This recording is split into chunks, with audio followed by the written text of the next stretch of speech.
patrocinado por Dashlane. O verão de 1945 representava esperança para uma nação cansada de guerra. A Alemanha havia se rendido em maio. No Pacífico, o general Douglas MacArthur anunciou a libertação das Filipinas, enquanto no Novo México, os Estados Unidos da América testaram a bomba que finalmente encerraria a guerra. Em julho de 1945, os nova-iorquinos esperavam por paz, mas um acidente espetacular envolvendo um avião da Força Aérea do Exército dos Estados Unidos da América e o prédio mais alto do mundo estilhaçou essa expectativa. É uma história que merece ser lembrada. Na manhã de 18 de julho de 1945, um V-25 Mitchell da Força Aérea do Exército dos Estados Unidos da América voava do aeródromo do Exército de Bedford, em Massachusetts, para o aeroporto de Newark, em Nova Jersey. O avião era pilotado pelo tenente-coronel William F. Smith, Jr., um veterano de 27 anos, com mais de 30 missões e 1.000 horas de combate em bombardeiros B-17 na Europa durante a guerra. O B-25 era um bombardeiro bimotor, menor que os B-17 que Smith pilotou na Europa. Este avião, de código 0577 e apelidado de Old John Feather Merchant, foi convertido para voar com VIPs. Smith pilotou o avião da base aérea do exército de Sioux Falls, Dakota do Sul, e deveria buscar seu oficial comandante em Newark antes de voltar para Sioux Falls. Ele estava acompanhado pelo sargento da Força Aérea do Exército Christopher Dimitrovich, de 30 anos, e pelo marinheiro de máquinas Albert Perna, de 19, que pegava carona de Massachusetts para visitar a família no Brooklyn. O avião entrou em uma forte neblina ao se aproximar de Nova York. Smith solicitou pouso no aeroporto LaGuardia Field de Nova York, mas foi informado que a visibilidade estava baixa e orientado a seguir para Newark. O controle de tráfego aéreo do Guardian encerrou com um aviso sobre a visibilidade na neblina. No momento, disse o controlador, não consigo ver o topo do Empire State Building. As palavras acabaram sendo assustadoramente crípticas. Smith agradeceu. Não está claro o que ocorreu depois, mas parece que Smith confundiu o East River com o Hudson. Foi um erro fatal. Se ele tivesse virado à esquerda ao passar pelo prédio da Chrysler, estaria seguro, mas desorientado, ele virou à direita, levando seu avião diretamente sobre a ilha de Manhattan. O controle de tráfego aéreo o aconselhou a permanecer acima de 1.500 pés sobre a cidade. Aparentemente desorientado e pensando estar livre da cidade, ele desceu para 500 pés, talvez achando que se aproximava de Newark ou tentando visualizar o solo para se orientar. De repente, o nevoeiro se dissipou e Smith percebeu que voava entre arranha-céus. Stan Lomax, locutor esportivo de rádio, estava a caminho do trabalho quando ouviu o barulho de motores de avião. Ao olhar para cima, ele lembrou que gritou da janela do carro: "Suba, seu tolo, suba!" A 200 milhas por hora, o avião estava em rota de colisão com o prédio RCA de 850 pés no 30 Rockefeller Center. Smith desviou no último momento, evitando o desastre, mas a curva o levou a uma rota de colisão com o prédio mais alto do mundo, o icônico Empire State Building de Nova York, com 102 histórias. Mort Cooper, arremessador da Grande Liga que ajudou o St. Louis Cardinals a vencer 2 séries mundiais, testemunhou o acidente do 16º andar do Hotel Commodore. Ele disse que ouviu o rugido de um avião e o viu passar entre ele e o prédio da RCA. De repente, pensei que ele voava muito baixo e que atingiria o Empire State Building. Em um sábado nebuloso, as ruas do centro de Manhattan estavam relativamente vazias, mas algumas testemunhas na Quinta Avenida e na Rua 34 ouviram o rugido dos motores. William Utley, vice-presidente de uma empresa de relações públicas no edifício mercantil na Rua 10 Leste 40, descreveu ao Scranton, Pennsylvania Times Tribune o avião subindo acentuadamente. O avião passou pela minha janela na altura dos olhos ou um pouco acima. Este escritório fica no 38º andar. O motor aparentava estar funcionando e o piloto parecia tentar ganhar altitude. Smith aparentemente tentava sair da cidade, mas era tarde demais. Às 9h40, o comerciante John Feather, viajando a cerca de 200 mph, atingiu a fachada do Empire State Building, na Rua 34, a uma altitude de 913 pés, entre os andares 78 e 79. Nanette Morrison, da mesma empresa que o Sr. Utley, disse que houve uma explosão terrível quando o avião atingiu. O clarão e a chama da explosão pareciam ter atingido 4 andares. Albert Fuller, da loja de departamentos B. Altman, do outro lado da rua, disse ao New York Times que o chão tremeu. Eu olhei para o balconista e disse, não é estranho.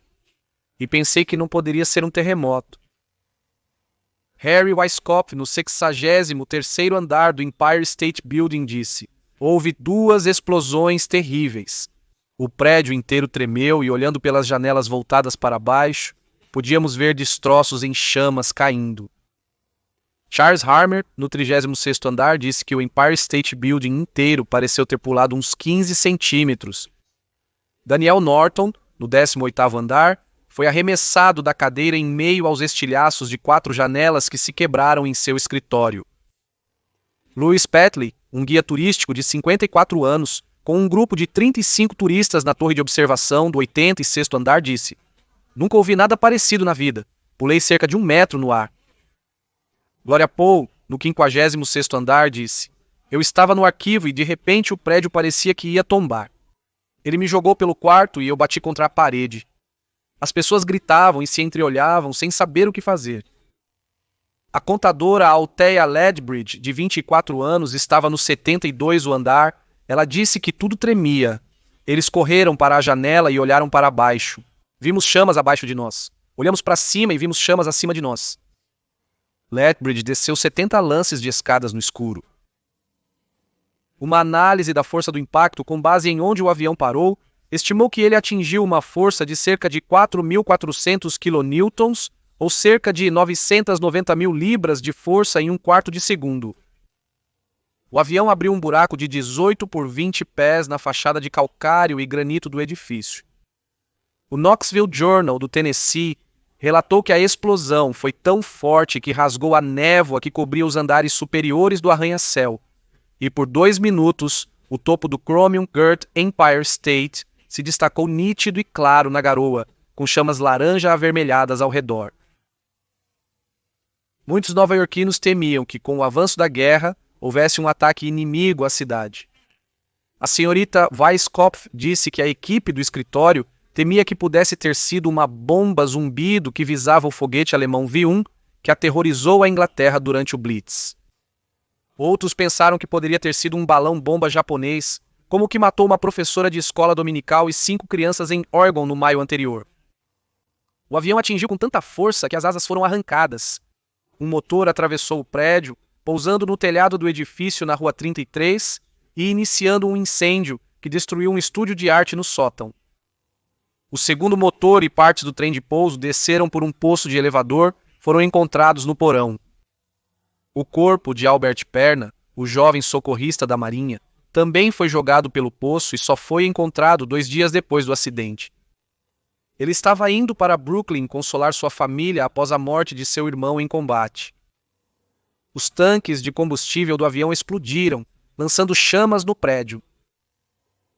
Foi sorte ter sido um sábado, do contrário, o prédio estaria bem mais cheio. Em um dia normal, até 5.500 pessoas trabalhavam no prédio, mas naquele sábado, estima-se que apenas cerca de 1.500 estavam presentes. Os escritórios atingidos pelo avião eram ocupados pelos serviços de socorro de guerra e pelo Conselho Nacional de Bem-Estar Católico, organizações católicas que ajudavam refugiados europeus da guerra. Aproximadamente 20 pessoas trabalhavam nos escritórios naquele sábado, coordenando auxílio a refugiados de guerra globalmente. Muitos morreram instantaneamente pelas chamas, enquanto outros se aglomeraram em uma sala na tentativa de escapar do fogo e da fumaça. Uma delas era Teresa Willig, que disse ao New York Times: Eu não acho que nenhum de nós tinha ideia do que aconteceu. Quem teria pensado em um avião? Na sala lotada com funcionários do Catholic War Relief, ela achou que não sobreviveria. Ela tirou seus anéis de formatura do ensino médio e de amizade do namorado, jogando-os pela janela. Ela disse que não estaria por perto para tê-los, então alguém mais poderia fazer uso deles. Paul Deering, um dos trabalhadores pulou para fugir do fogo e morreu. Betty Lou Oliver, de 20 anos, era a operadora do elevador número 6. Ela estava no 80º andar quando o avião atingiu. O impacto a jogou para o outro lado do prédio e ela sofreu queimaduras graves. 2 funcionários prestaram os primeiros socorros e a levaram de elevador até o térreo, onde uma ambulância aguardava. Partes do avião atravessaram o poço do elevador cortando os cabos. Quando Betty foi colocada no elevador em uma maca, o cabo estalou como um tiro. Betty despencou 75 andares. Donald Maloney, de 17 anos, era um aprendiz de hospital da guarda costeira segunda classe. Ele estava na rua 34 quando viu o avião cair. Ele correu para uma farmácia próxima em busca de suprimentos de primeiros socorros para ajudar. A farmácia deu a ele bandagens, pomada para queimaduras, água esterilizada e uma dúzia de seringas com morfina. Enquanto corria, ouviu um grito de alguém pedindo ajuda no subsolo do prédio. Maloney, por ser pequeno, poderia se encaixar melhor no eixo do elevador quebrado onde uma menina gritava. Era Betty Lou Oliver. Milagrosamente, após cair mais de 70 andares, ela ainda estava viva. O pouso do elevador foi amortecido pelos enormes rolos de cabo que se acumularam abaixo dele como uma mola. Alguns especialistas especulam que a descida rápida pode ter causado o acúmulo de pressão do ar sob o eixo do elevador. O elevador estava destruído, com estilhaços de aço e concreto, exceto o canto onde Oliver estava. Maloney deu a ela morfina para a dor, aplicou pomada para queimaduras no rosto e enfaixou suas queimaduras. Betty foi resgatada dos escombros do elevador. Sua queda de cerca de 1.000 pés, segundo o livro Guinness dos Recordes, ainda detém o recorde da queda de elevador mais longa já sobrevivida. Betty foi uma das mais de 24 pessoas feridas no acidente e seus desdobramentos. Para sua própria surpresa, Teresa Fortier-Willig sobreviveu. Ao ser resgatada pelos bombeiros, junto com seus amigos, ela disse que estava apenas feliz por estar viva. Ela não suspeitava que veria seus anéis novamente, mas os socorristas os encontraram e devolveram. Ela se casou com um homem que lhe deu o anel de amizade. Betty Lou Oliver, antes de sua queda de 75 andares, trabalharia no Empire State Building por apenas mais 3 dias. Após 8 meses se recuperando dos ferimentos, ela se mudou para Arkansas com o marido.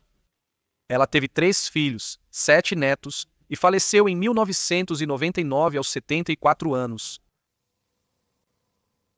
O acidente não afetou a estrutura do prédio, mas os reparos custaram o equivalente a cerca de 14 milhões de dólares atualmente. Centenas de bombeiros foram enviados para combater o incêndio, que foi extinto em 40 minutos. É o único incêndio significativo a essa altura a ser controlado na história mundial. Após uma investigação, o governo federal ofereceu dinheiro às famílias das vítimas.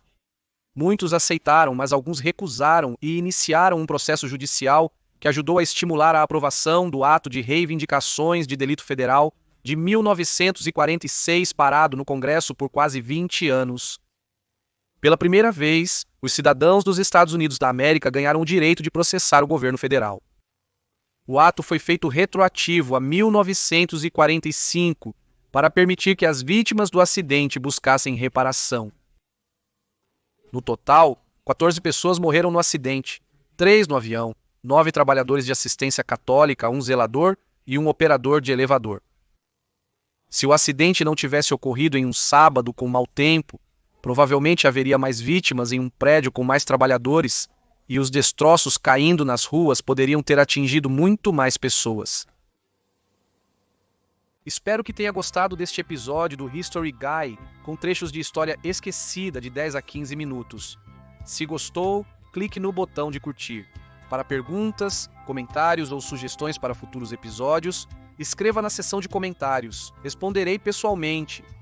Siga o History Guy no Facebook, Instagram, Twitter e confira nossos produtos em teespring.com. Se quiser mais episódios sobre a história esquecida, basta se inscrever.